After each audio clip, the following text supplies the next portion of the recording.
Welcome to Navigating Capital Markets on investorTV. I'm Michael Switow. Copper isn't just a metal. It forms the veins of the modern economy. From EVs and AI to construction, data centers, defense, and global infrastructure, copper is everywhere. It's also one of the best conductors of heat on the planet, a quiet workhorse behind the world's most vital systems. But is there enough supply to meet demand? And with everything that's going on in the world right now, is copper still a compelling investment? Joining me now to share their takes on these questions, we have a great panel for you. Julio Bonifacio is Executive Chairman and CEO of Alta Copper. Peter George is the Executive Director of Arctic Minerals. Elmer Stewart is the Chairman and CEO of Copper Fox Metals. And John Franklin is a geologist and the driving force behind Euro Mining News. He also runs a consultancy called Nordic Mineral Exploration. Gentlemen, welcome to the show. Good morning. Thanks, Michael. These first 15 weeks of the year have been volatile, to say the least. Equities have taken a beating. Bonds have as well. Business sentiment is fragile, and a number of analysts are warning that the U.S. and global economies could both fall into recession if they're not there already. John, when you look at the market for copper, are you concerned at all with everything that's going on, or are you concerned that the bottom might drop out?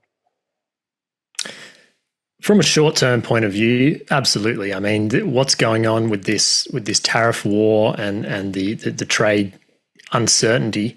There's obviously some short-term volatility that's coming into the market, and the uncertainty that's around that could well be to the downside. Now, on the other hand, though, the long-term scenario for the copper price and the bull thesis is still reasonably strong. I think the supply-demand gap isn't getting any smaller. The supply is just not coming online fast enough for the demand. So even though there may be a slight downturn as far as infrastructure projects and the like, if there is a downturn, I don't see AI centers going anywhere. Everyone is well and truly jumped onto that train, and that requires a heap of copper. So in short term, there's going to be potential downside volatility, but the long-term thesis still remains. I was surprised when I was looking at the numbers today that the price of copper is still up some 15% since the beginning of the year, despite facing a sell-off in early April. Sometimes it all depends on which part of the chart you're looking at, because copper is down about 13% or so from its peak set just a week ago. We're going to explore all the ins and outs of the copper fundamentals, as John just mentioned a few in just a moment. But first, let's get to know our panelists a bit better. I'm going to ask each of our CEOs to tell us about their work, and I'm going to give them 90 seconds to do this. Hope you guys are ready. Julio, Alta Copper is exploring one of the largest copper deposits in the Americas, not held by a major mining company. Tell us about it. Well, thank you, Michael. Effectively, when you look at the project, you look at where we're located in northern Peru. It has been a company that's been in existence for about 20 years, but effectively inactive for a number of months. That's a number of years, in fact. That's changed, but I mean, it's already currently sitting on 14 billion pounds of copper, 4 million ounces of gold, 95 million ounces of silver. Now that resource, mostly measured and indicated, we can readily move into feasibility. We're starting to permit the project effectively to move it to the next stage. It has not been drilled since 2013, and that was based on cumulative drilling of 85,000 meters. So you compare that to most porphyry systems, typically they have 3 to 4 to 5 times that amount of drilling. A lot of opportunity still exists, both in the primary deposit Norte, secondary deposit Sur's only had 15 drill holes, and it's sitting on 2.5 billion pounds of copper, gold, and silver. So when you factor that all in, you look at the economics that we put forth last year, a very robust system, robust economics. It's got scalability. And it is a large system that can, over a 27-year mine life, produce over 350 million pounds of copper per annum. So it is not for the faint-hearted. It's for bigger companies. Small companies shouldn't endeavor to build projects of this size. They don't have the balance sheet. They don't have the execution team. My primary role, recently stepped in as a CEO, is to advance it more readily. We do have a large shareholder that is showing a lot of interest. They have 2 board seats. It's Fortescue Metals. They're about a $50 billion company, iron ore company. They very much want to move into the copper space, and this is clearly one of their primary investments in LATAM. So we're very excited about the prospects. It's effectively a reset. There's not much we have to do. And I'd close off with one comment. Most copper projects, most early stage discoveries take you 15 to 20 years to get you to a shovel ready stage. In this instance, we think we can be fully permitted on the project within the next 3 to 4 years for a group like a Fortescue or other potential groups to step in and start in on building this project. If you look at comments put forth by John, long-term copper demand, supply structural deficit in copper, the EV thematic, all those things drive to a copper price that'll stay within a certain range over a long period of time. So projects that can be brought on stream within a short period of time, from my perspective, also as an investor, I'm a big investor in Alta Copper, put us at the forefront. Now it's a matter of just continuing to advance it, de-risk it, execute on the plan, and then ultimately look at what should be achieved, and that's transact with a large company. Is it a Fortescue or is it one of the other companies out there? I think that's a very likely event.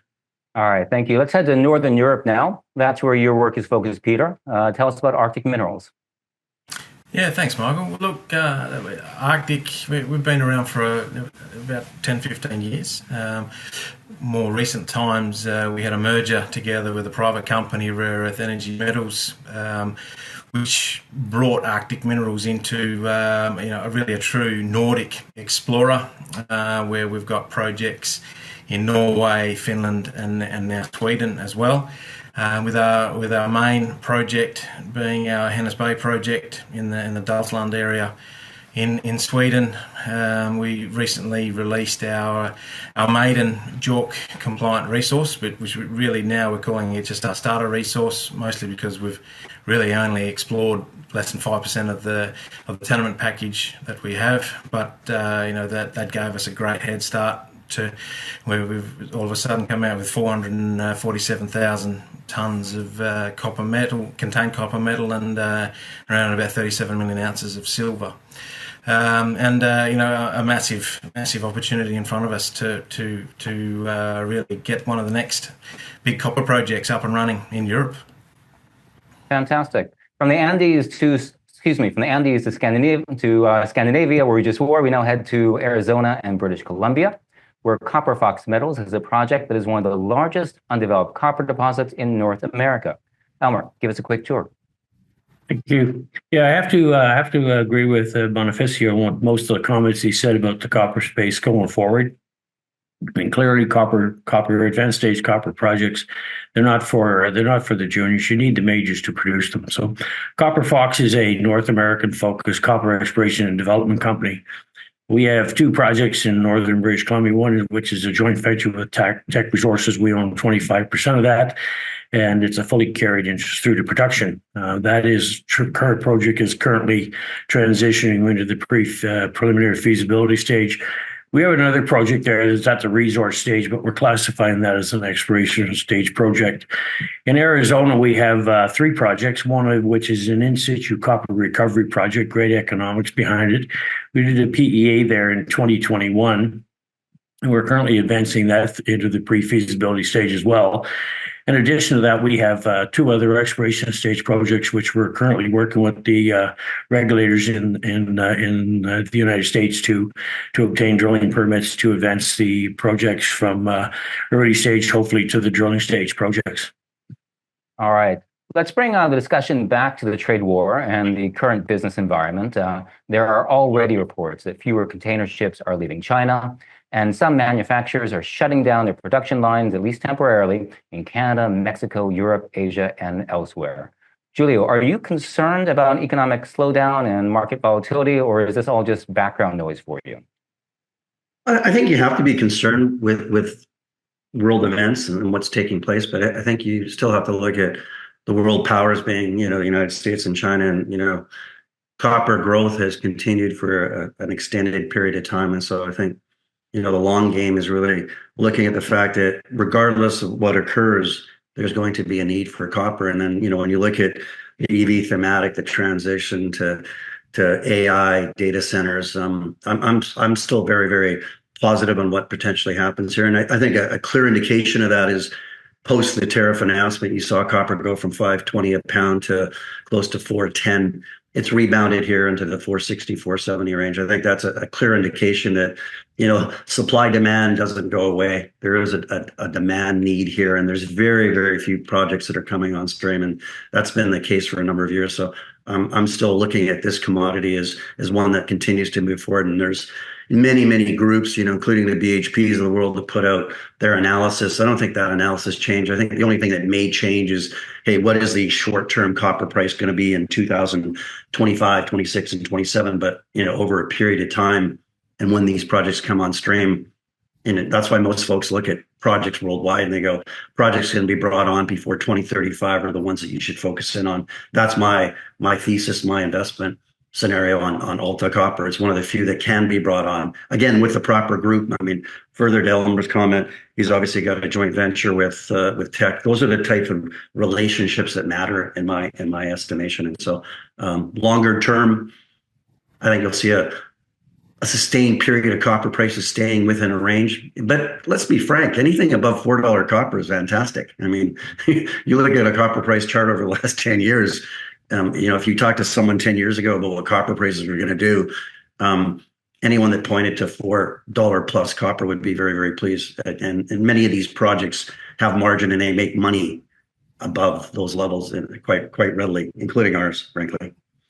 We'll return to the price of copper in just a little bit, but Elmer, I want to ask you first whether or not the change in business sentiment is affecting your business at all. I mean, does it make it hard to raise money or increase your costs, or does it affect the nuts and bolts of it, or for you is it all just like something which is out there? In the near term, no, it really hasn't. I mean, we're setting our plans for 2025 and going into 2026. As I said earlier, we've got 2 projects that are transitioning to the pre-feasibility stage, and that work's not going to stop.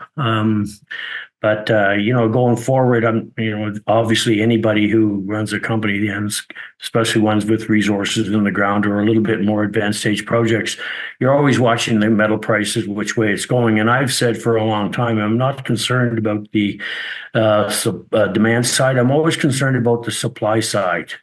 And there's a number of reasons behind that. But no, I think going forward, copper has a good future.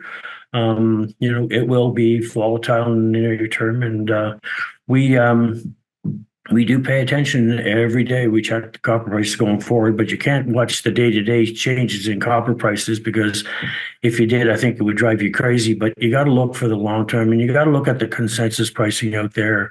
And the large guys are all saying the same thing. The consensus is all saying the same thing, and there's a number of drivers behind why the demand for copper is going to just continue out into the future, be it AI, slowdown in green transition, and electrical vehicles, world growth. There's a number of things that will drive that demand side going forward.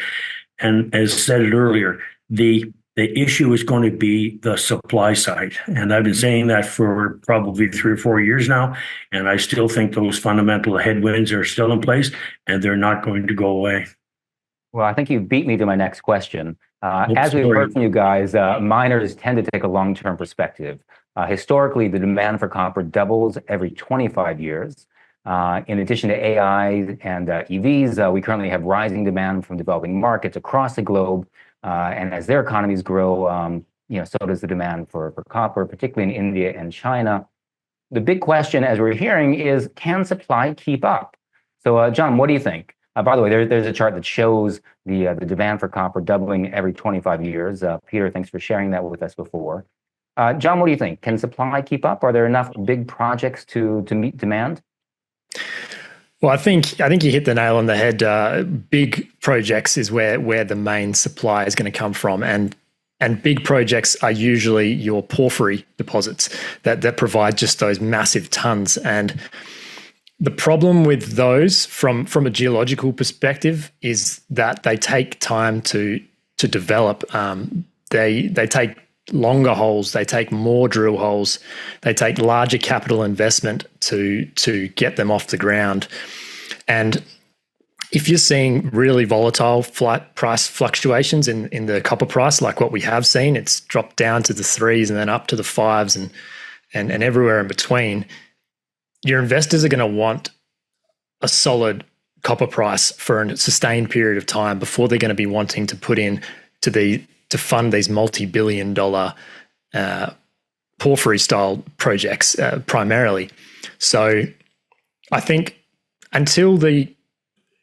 although plus £4 is $4 per pound is a good benchmark, I think if it stays sustained around the $4.50 to $5 per pound for a good 3 to 6 months, that could bring in the sentiment required to actually go in and fund these bigger projects. And just as a second to that is the fact that these huge capital investments that are required, you want to be operating that in the correct jurisdiction because of the huge outlay. So already you can cut out a lot of different jurisdictions, and it seems like a new jurisdiction's dropping off every year with what happened in Panama and so on and so forth. So you want to be operating in a stable jurisdiction if you're going to be putting in these multi-billion-dollar capital outlays. And that's where I see the problem. The price has to stay up for a sustained period of time before we see a huge shift in supply. This panel discussion is also an opportunity for our viewers to ask questions, and I see that many of you already are. Rena Mosh, for example, wants to know more about this gap in supply and demand. And to that point, some analysts have begun talking about something called peak copper. That's a point where global production peaks as the most accessible high-grade ores are mined out. Peter, do you think we're near this point of peak copper? Yeah, look, it's a good question, and whether we've reached it or not, I mean, I think in my professional opinion, I think we've probably already arrived at that situation now. I'm just as a mining engineer and as a mineral economist, I mean, I do look at all of these things in detail, and I just don't see where the market, well, sort of the mining industry itself is going to be able to keep up with the demand that is required. I mean, as you mentioned, there's the amount of copper that's actually required by the market is doubling every 25 years, and that's predominantly 90 odd percent of that is just through traditional markets of electrical supply and transmission and these sorts of things. So really things like EVs and AI really only a small part of the market. Yes, they become very topical, and the media likes to talk an awful lot about these other critical metals like cobalt and lithium potentially, but it's copper that drives the world economy, in my opinion. But I think the biggest example of peak copper is really over the last 25 years. The average grade of mines around the world has dropped from around about 1% to around about 0.5%, and the capital expenditure for all of these projects, as the guys have already mentioned, is huge. So you need to have a very high copper price to encourage high levels of capital investment into these projects. Otherwise, I'm actually quite concerned as to where all this copper is going to come from. Which is, as a copper resource owner, I say that's fantastic from my perspective. So, I mean, if we are reaching peak copper, are there other things that can be substituted? I mean, can we be looking at scrap metal or at, maybe using aluminium instead, Peter? Yeah, well, look, obviously scrap metal, it's very topical. From an environmental perspective, we need to improve our capacity to deal with our scrap. And I think that the world has really moved a long way towards maximising that, the recycling capabilities. I know especially in Sweden and Europe, the industry is built very well around recycling, but it's not going to be enough. You just simply cannot, and a classic example of that is that the transmission lines. What are we going to do? Rip up all the old transmission lines so that we can build new ones? And that's where a lot of the copper in the world is sitting. And we're really going to have to double our investment around the world, especially in places like the US and Europe, on building out these transmission lines just to be able to handle the sheer amount of power that we require as a community around the world. Presumably, if we are nearing a point where there are not enough good new copper projects, should that make the existing ones and those that are close to coming online more attractive? John, what do you make of this line of thinking?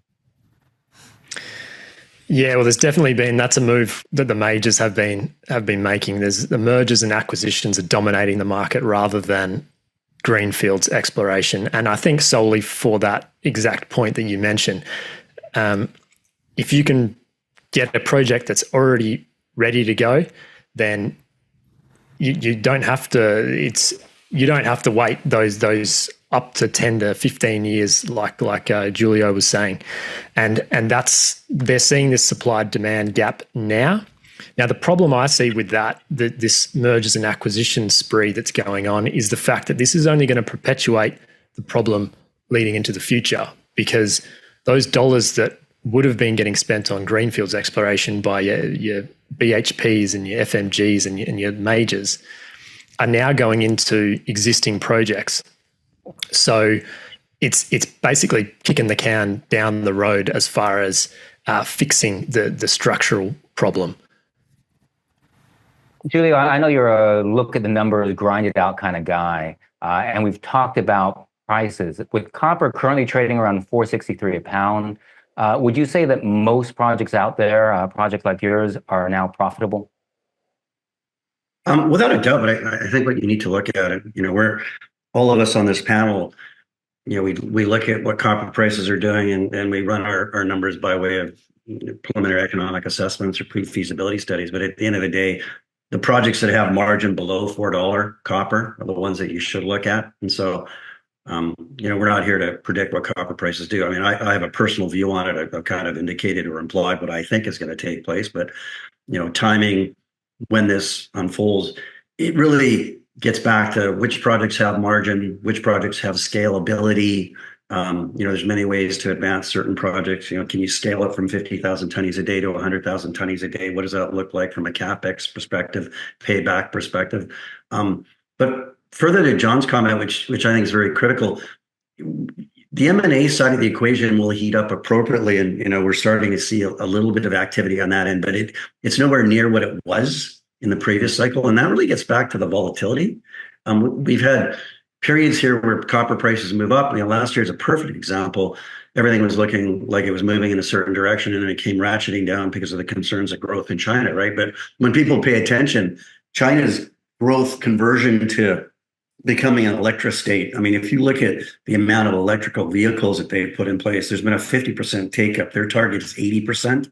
They'll get there. Maybe in North America, we haven't seen the same take up, but the reality is energy is critical. You look at transmission, your best transmitter of energy is copper and copper transmission lines. So you have to look at that perspective. But I think at the end of the day, it really does get back to there will be more interest. I do think that the M&A area will heat up. But for me personally, looking at it first as an investor, to be very frank, that's how I stepped into Alta Copper.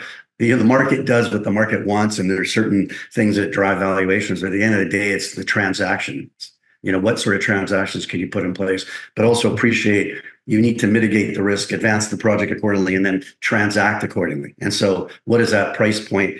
But, copper projects that have a short-term horizon, when I say short-term, something that can be built, within the next 5 years, for example, are the ones that would be targeted in on. And, projects that have margin, I think that's the key point, because you make 80% of the money 20% of the time, right? You're going to have peaks and valleys in that copper price. So projects that can sustain a period of time, that have a mine life that exceeds 20 years, and in some cases, projects that are deemed generational, that are 50 plus years in mine life, those are the projects that'll be completely focused in on by a lot of the major groups. And I think that from an investment perspective, those are the type of projects that should be looked at. That's not taking away from discovery. That's an exciting area. New discoveries, there's certain projects that have had success that way, but what end of the spectrum do you want to invest in? Both from my perspective are very attractive. The drill bit drives value. It always does. It's the most effective way to drive value. At the end of the day, all of us on this panel, I say this respectfully, we will put forth our engineering studies. It will be well advanced. It will be well studied, but any incoming group will come in and do their own study work. They'll do their own trade-offs, and they'll figure out exactly what the project should look like. And they'll also determine the final configuration. Bit of a long-winded answer to your question, but once I get started, it's difficult to stop off. And I've had a couple of cups of coffee already, so I apologize if I went on my timeline. Well, thank you. I mean, there's some great insights you shared there. I appreciate that. I mean, we're talking about M&A and about the studies that people do, but your bottom line is there's good investments out there. Now, throughout today's panel, we're going to be taking questions from the audience. Some of you have already put questions in. If you haven't, just look for the Q&A button. It's on your screen. If you're on a PC, it's at the bottom center. If you're on a tablet, it's located near at the top right. All right, Elmer, we've already established that there is a supply shortfall. Is there anything that companies like yours can do to fast track production? Well, the quick answer is you can, but that's probably the wrong answer. You really need to understand your projects very carefully, because one of the last things you want to do in this industry is start up production and find out you may have what they refer to as a fatal flaw or a technical aspect of your project that was not fully understood. Because once you start, then you have to deal with it. You're fully invested. You don't get any product out. And if your recoveries are coming in less than is expected, then you need to go back and start to work out the metallurgical engineering aspect of it and a lot of things like that. So I tell you, what would help would be a more streamlined regulatory process where in jurisdictions where you have a state and a federal, or you have a provincial and federal jurisdictions both looking at the same thing through different lenses. One could say yes, then the other could say no. But that would help, because it does take a long time to bring projects onto a shovel-ready state. Even if you go through a normal process, I think they're saying in Canada it's like 27 years. And the world doesn't have 27 years to wait, because if you need copper in 2030, you better start building that project right about now, because I think projects, typically large-scale projects, typically take about 5 years to build. So no, there's no easy way to hurry it up, but it could be helped with a more streamlined regulatory process. Tim Cowder, he says we've got to talk about tariffs and how the geopolitical tensions are shaping and influencing copper trade flows. And I think if we look at that a little closer, I mean, we are living in an age where globalization, to some extent at least, appears to be breaking down and economic nationalism is on the rise. I mean, just this week, China slapped export controls on a broad range of critical rare earth minerals and magnets. Peter, Beijing's action is largely seen as a response to Trump's tariffs, but I'm curious, to what extent will Europe be impacted by this as well? Yeah, look, I mean, this has obviously been a very topical subject over the last couple of weeks because of the tariffs. But this is really, I guess, a part of peak copper, you could say, where this resource nationalism has been going on for quite some time. And in Europe, we've had the EU Critical Metals Act in place, which was enacted last year. I think the US has something very similar, obviously, and a lot of that is on the back of, I think we even went all the way back to COVID, when China really started to flex their muscles and decided that they were only going to release certain metals, if it was to their benefit. And then, of course, the Russians invaded the Ukraine, and places like the EU, we suddenly realised that we're a little bit out on our own. And then, of course, with regards to the Trump and his tariffs, also having an impact on Europe specifically. Europe is well and truly on its own today. And I think a classic example of that is, with copper as an example, we already import 50% of our copper concentrates into the country into the Union to feed our smelters. And a lot of that's coming from sort of Africa and South America and these sorts of places. And if there's going to be a breakdown in the worldwide supply chains, Europe's in a bit of trouble. So, and that's a reason why you're really starting to see now a focus within Europe, and especially in countries like Sweden and in the rest of the Nordics and Finland and Norway, where we're really trying to reverse, I guess, 50 years of underinvestment in exploration and getting projects up and running again, and I guess pushing projects down into the southern states, as we call them, up there in Europe. So if we look at how Europe is dealing with this situation, about a year ago, they adopted something called the Critical Raw Materials Act, and that's promoting the production of 14 key resources needed for green energy, digital and defense sectors. Copper is on that list, along with things like lithium, cobalt, and nickel. John, from what you're seeing so far, what impact, if any, is this measure having on Europe's copper mining? Yeah, so the biggest advantage I see is exactly what Elmer was saying before. It's actually the regulatory approval process being sped up. That's where the majority of the advantage is coming from this act, because they've set out 47 projects throughout Europe, with copper making up a percentage of those, and they've said that we want to make the mine approval process a maximum of 27 months, whereas the current process is taking upwards of 10 years. And so it's cutting that red tape that's going to really cut down the time to get this copper to market. Because, I mean, if we just jump back into the AI, like AI is speeding up exploration, AI is speeding up metallurgical studies. It's speeding up a lot of things, but the one thing it cannot speed up is regulatory approvals.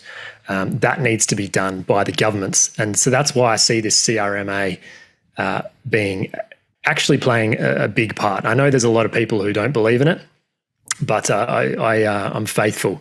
And on top of that, they're investing 30 billion euros into these projects to get them over the line. So that's going to make a difference.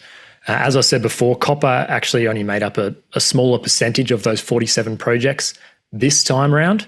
However, one of the key criteria for getting onto that list is having a certain amount of study progress. So it needs to be feasible.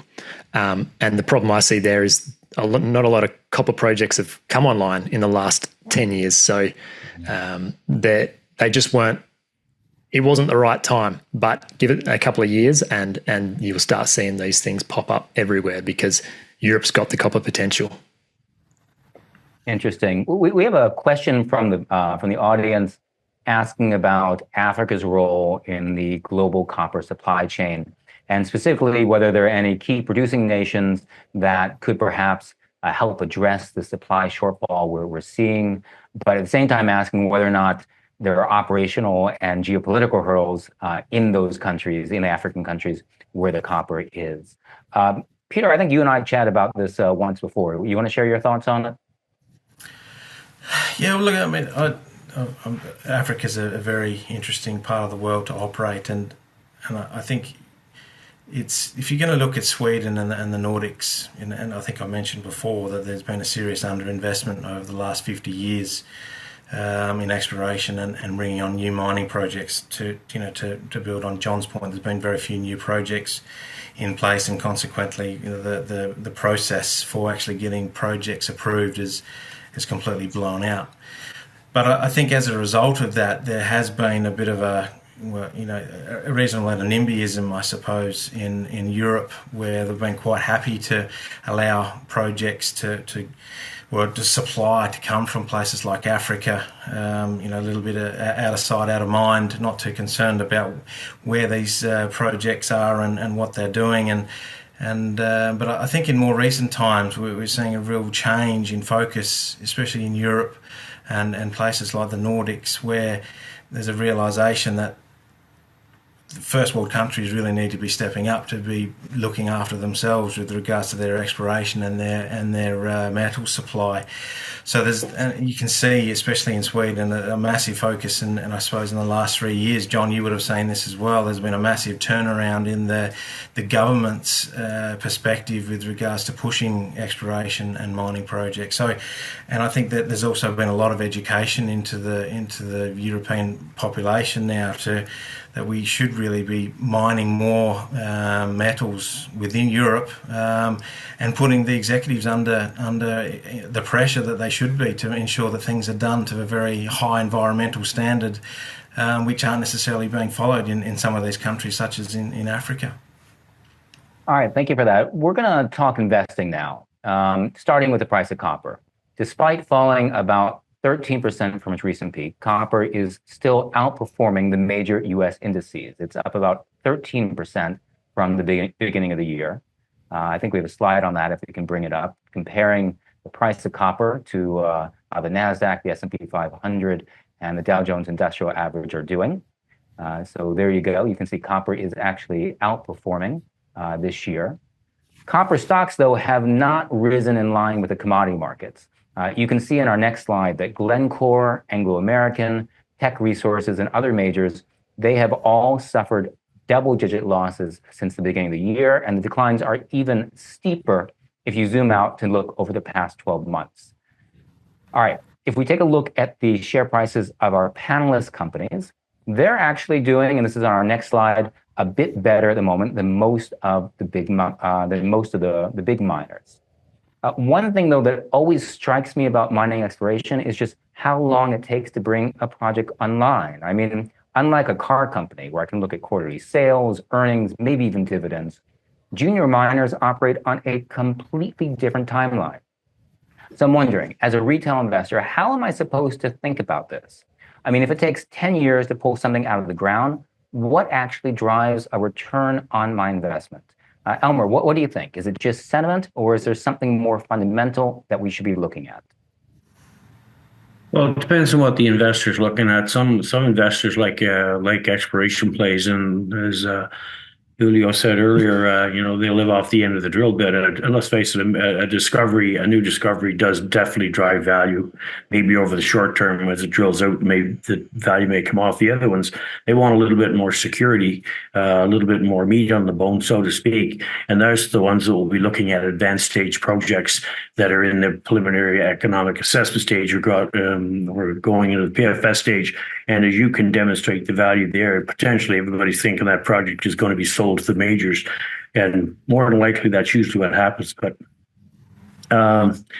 it's really hard to say because it depends on what the investor is looking for, particularly how they like to play it. And but there is good value in the mineral industry. One good discovery will really make a lot of value. It creates a lot of value for shareholders. But it does take a very long time. There's no prescribed 10-year, 15 years. It's the day-to-day hurdles that you run into, either regulatory or technical or whatever.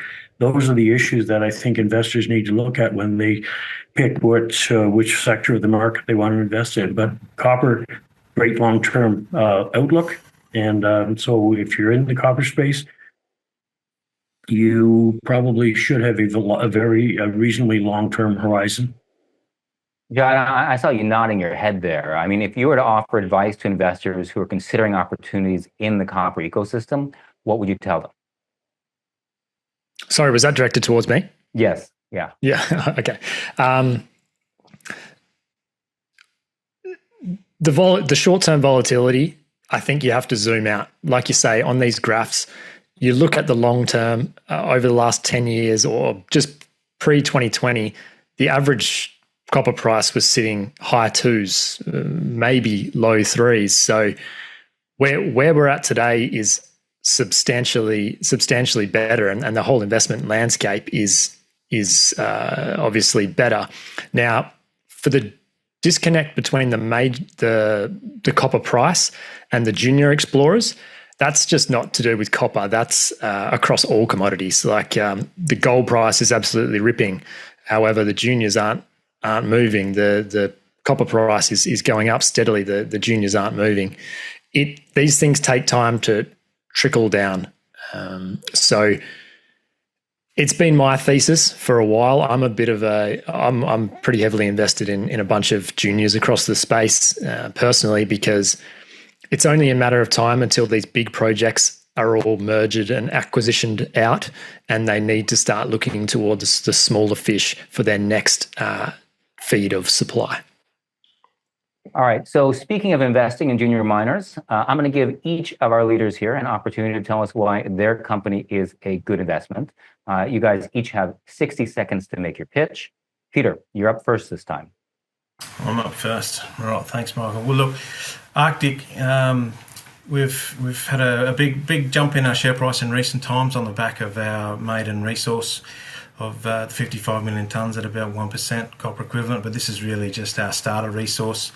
We have a sedimentary hosted copper system here, which we've seen the same mineralised zone popping up over 20 kilometres away.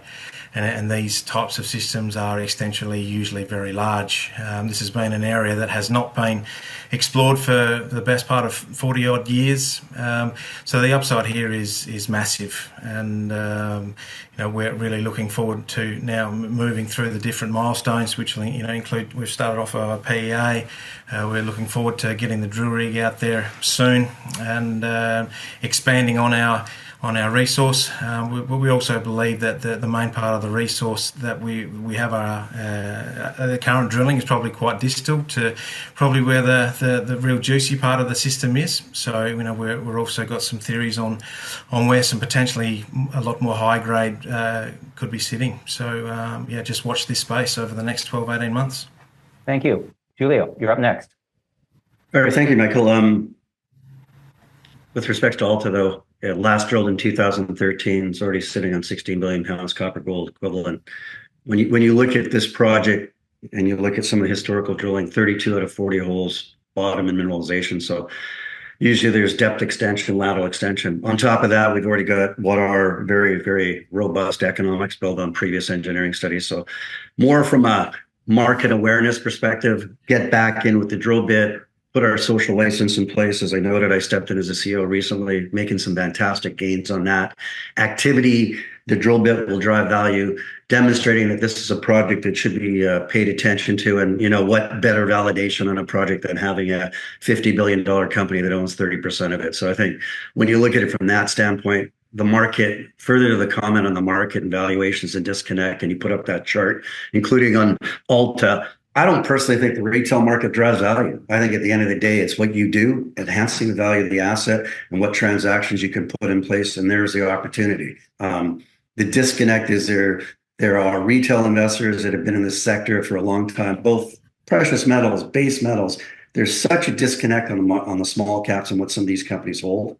That will change over a period of time, but you need that generalist investor to step in yet again. You need to get away from some of the passive ETF type investments, and opportunities like Alta Copper, I think will do extremely well, but it will be based on transactions that we put forth. So the ebbs and flows of a retail market, the nervousness of certain retail investors, I mean, of course they're important, but at the end of the day, it is about the underlying asset. First and foremost, it's about what transactions you can put in place, and let's tick the boxes. How do you advance these projects? How do you take them forward appropriately? How do you mitigate risk? As you do that, the value will come, and that's the opportunity. I think the multiple gains that can be made investing in this space will be considerable. Now, we need to move away from volatility, which we will or will not do, but again, projects of size that can be advanced will do extremely well, and the retail market respectfully isn't going to influence that. It's a generalist investor. It's the transactions you bring in with the majors that will allow people to look at these projects and understand completely why they've been sitting at these valuations that create what is simply a huge disconnect. I think that the last 10 years in this sector has been challenging. I think that's going to start to change. Gold is moving, copper is holding its own, continuing to rise. So with respect to Alta Copper, look at the information. It hangs together very, very nicely, both in terms of an existing resource. It's not a dilution exercise. I don't need to raise $50 to $100 million to continue to advance it. I've already got advanced engineering work on it. Next bet is drill, grow it, show that it's arguably potentially going to be a generational resource. So I think it's a glaring opportunity for most investors. And, over the course of the next several years, I hope to see that take place. And I'm extremely confident that you will see that take place. Thanks, Michael. Fantastic. Thank you. Elmer, tell us about Copper Fox. Well, in addition to everything the other members of the panel said, and I agree with everything they say there, yeah, it's all about the value of the asset and its value creation. So the thing is, for Copper Fox's perspective, we are pretty much in one of the best geopolitical districts in the world. It's North America. Teck are advancing our Shaft Creek project to the pre-feasibility stage, and they have the wherewithal to do that. And we are operating the in-situ copper recovery project at Van Dyke, and that's within our bailiwick to move that forward. But yeah, all three resource properties we have that includes the two advanced stage projects. They are, there's tremendous potential to increase the size of the resource. And the resource basically gives you an indication of potential value in the ground, subject, of course, to some other things. But the idea, it's all about the valuation, how putting forward a proper economic study to show the potential buyers down the road, which typically in my mind will be the bigger or intermediate copper producers, are going to create the value. And you create the value down the road. And the way you do your transactions should trickle down into the share price. John, you're a geologist by training and a consultant. You moved from Australia to Scandinavia just a little over a year ago. If someone is interested in learning more about investing in mining in Europe, how do you help them out? Yeah, so myself and a small syndicate of experienced geologists, we basically help out international companies first and foremost who want to come into the Nordic space. And we do everything from due diligence, looking at projects, whether they're worth buying or not, through to historic data compilation, and then pegging the tenements and actually doing the mapping and sampling and through to drilling that follows after that. So the way that we kind of distinguish ourselves from our competitors is that we don't have offices, we don't have high overheads like a lot of our competitors do. So we can really keep things streamlined and cost effective for people coming in and doing exploration within the Nordics. And then the other arm of the business is Euro Mining News, which is basically it's my job to keep my finger on the pulse of what's happening in the Nordics and Europe as far as who's buying what, who's operating what projects. And so a part of that is interviewing managing directors and CEOs to get that inside scoop, and then releasing those interviews kind of free of charge on Euro Mining News to provide information for the generalist investor. All right, well, thank you for that. We've got a question from the audience. Tim is asking about macroeconomic indicators, specifically interest rates and inflation and the role that they play in shaping the copper market. Who'd like to take that one? Elmer? Yeah, actually, those are two very important things, because when major mining companies, when they go to look at how they finance projects, if they have to partially, say, debt finance or bank finance, clearly the interest rates are going to be important, because that impacts your costs. And it's very important that they look at these two things, and they do have a big impact on how mining companies will look at how they plan to move a project forward. Following up on that, someone else in the audience asks whether inflationary pressures are typically bullish or bearish for copper prices, and why. Peter, what do you think? Well, look, I mean, it really depends upon where your project is in the cycle, right? So for myself, as a relatively early days explorer, where we're moving our advanced project into the PEA at the moment, inflationary pressures, it doesn't really matter so much. But I think obviously with the other gentlemen with their projects that are so far advanced, it does create a bit of a problem for the market, and I think you obviously have the Dr. Copper being the description that copper has with regards to the health of the market. But I think what's interesting about that is that Dr. Copper is kind of losing its MD status in some respects, because a lot of these things with regards to peak copper and so on, there's a lot more pressures on the supply side, as we've spoken about at length within this particular segment. And it's the more pressure that is put on the supply side, the less that the conversations of the day around what's happening within the economy have an impact on the actual copper price, or at least they should do. And I think that's probably been reflected in the situation where we did have a big drop in the copper price over the last couple of weeks, but she also came flying back again in the last week or so. So it's, I think we're in different times at the moment. Switching gears for a moment, Julio, I know you've been focused lately on community relations at your Canariaco project in Peru. We hear mining companies talk a lot about the importance of good community relations, but I'm wondering, what does this actually mean in practice? I mean, how does an exploration company like yours ensure that it's a good neighbor that's promoting local development and protecting the environment? Well, yeah, first off, to be very clear, I think social license, community relations applies in all jurisdictions. I spent a lot of time in the American Southwest and permitted a very large copper project there.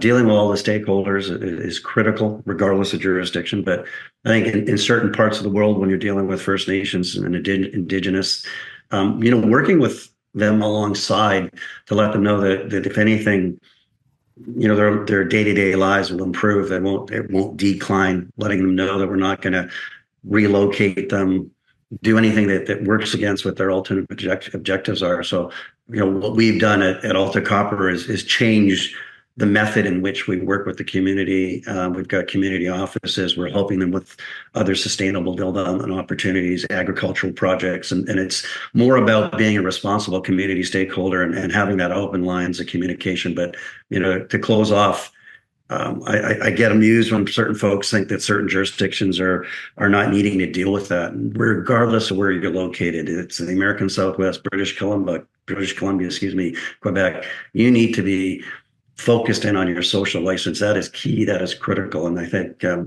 method in which you approach this with is also critical. And you start that even at the very beginning of an exploration project, you should start that activity. And so what we do at Alta Copper has changed since I've stepped in, and I think we're making some exceptional progress. But open lines of communication, work with them, show them that we're a responsible community stakeholder, work alongside of them. I think those are key critical points. And lastly, if you say you're going to do something with the community, make darn sure that you execute. And that's kind of a key point from our standpoint.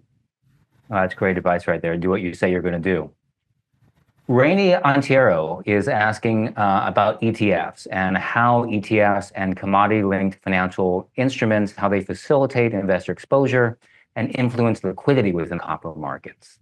So how are ETFs influencing liquidity, investor exposure? John, do you want to take that one? I mean, this seems aimed a lot more towards the American and Canadian market, so I'm not sure I'm the best person to answer it. I don't know if Elmer or Julio want to take that one. I'll step in a little bit. Or Elmer, go ahead. I pay attention to the markets a little well, but I'm not qualified to answer that question because it's just beyond my scope of expertise. I don't, if I could step in, I don't know if any of us are truly qualified to understand the capital markets in their entirety, but you've seen a break in the system in terms of ETFs and passive investments. I think it's personally hurt the market in many respects. Many investors, retail investors and otherwise, will buy into ETFs rather than buying into a specific opportunity. That's created less liquidity for certain companies. And unless you're at a certain criteria, which is kind of interesting. If you look at the valuations, we talked about it earlier, the large caps in the precious metal space specifically have been moving nicely upward. That's been driven by generalist investors and ETFs. But if you're below a certain threshold, there's many, many companies that are sitting on 1 million to 3 million ounce gold deposits, well located, good jurisdictions, advancing them by way of engineering studies, economic studies, yet their valuations are showing a huge disconnect. That really gets back to the fact that they don't have the market cap, they don't have the liquidity. And certain ETFs will only invest in certain opportunities that have a certain size and level of liquidity. So that's why you've got this greater disconnect in terms of what certain large companies are trading at versus small companies. So I think from my perspective, when the generalist investor steps in, and they invariably will, they just will. You take the contrarian view, the mining sector has been nothing but challenged in the last 10 years. There's more companies that are sitting on valuations that are well below what they would have been 10 years ago. As a generalist investor steps in, that'll start to change. But the ETFs in itself, passive type investments, has really hurt the small cap companies such as Alta and many of the other companies that we've touched on today. Interesting. Thanks for taking that one on. I want to look at a supply constraint. I've heard some companies say there simply aren't enough geology students anymore, that there aren't enough young geologists. John, what's your experience? Yes, absolutely. So that's the next generation of geology students basically isn't coming through the ranks like they were kind of through the 60s, 70s, 80s, 90s, and that's hurting new ideas coming to the table, new mineralization models, new techniques of finding these ore bodies. And I think everyone's just leaning on AI to fix the problem, which AI is only as good as you understand it as well. I've seen it go wrong. People over relying on it and not understanding what's going on behind it. So, yes, I think it's definitely a problem. It's especially within the geology community. There's universities closing down left, right, and centre. And if we really are going to fill these supply deficits, well, I hate to toot my own horn, but geology is the backbone of finding these things, and if you don't find them, then you can't mine them. So, as far as how to go about that, I'm not sure how to fix it, but we need to make it a bit more sexy, really. Well, you mentioned AI, and someone in the audience is asking how AI and automation have a place in the copper industry. I'm also wondering if maybe that can help miners find the deposits more quickly, help the exploration companies do that. Elmer, what do you think? I think it will, because if you look at the in-depth academic studies that have gone into understanding mineral deposits in general, and I know specifically because Copper Fox, we're focused only on porphyry copper systems with the exception of the Van Dyke project. And with the ability to AI to assimilate all this information, and I will tell you there has been significant advances in understanding not only the deposit itself, but the key indicators, because the next generation of deposits are going to be the deeper ones, i.e. something like resolution in the United States. And when I mean deep, I think the top of the deposit there starts at about 5,000 feet below surface. So we're going to need something, and AI seems to be able to do that, to be able to assimilate all that information and put it together to give the geologist the indicators that they may be sitting on something, and it could be just, but I think it's going to be really helpful going forward out into the future for new discoveries. Peter, if I can just add, sorry, I can just add something there. I think in data-rich environments, which it sounds like all three of you actually are kind of sitting in this situation, it definitely plays a huge part, because the AI is driven by how much data it has. If it's in an extremely data sparse environment, it starts to draw conclusions which don't make sense. And that's where you need to have the human eye really looking over it. And so extending brownfields deposits, AI is going to help tremendously, massively. Finding satellite pits in the near surrounds, massive. Finding new greenfields targets, I struggle to see it so far. However, this is changing quickly. So you've got to keep your finger on the pulse of this AI. Excellent. Michael, I'd like to add to that, if I may. And yeah, I agree with you, John. Absolutely. You need geologists in the field. They need to be seeing what's going on. AI will kick you out a product, but you need an experienced, trained geologist to take a look at that product and see whether it makes sense from the geological point of view and the exploration model they have in mind for that style of mineralization. All right. So if there are any parents in the audience today who have children who are getting ready to go to university, or if we have any young professionals there, think about studying geology. There's definitely a future in it. And speaking of copper, I mean, we've said that historically demand doubles every 25 years, and there's simply not enough high-grade ore in the ground, or at least not in the pipeline, to meet the demand. So, I mean, that seems like a clear recipe for copper prices to rise and mining companies to grow in value, at least over the long term. So, gentlemen, thank you so much for sharing your insights today. Thank you, Michael. Thanks for your time, Michael. Thanks, Michael. Thank you. The on-demand version of this discussion will be available online next week on the investorTV YouTube channel.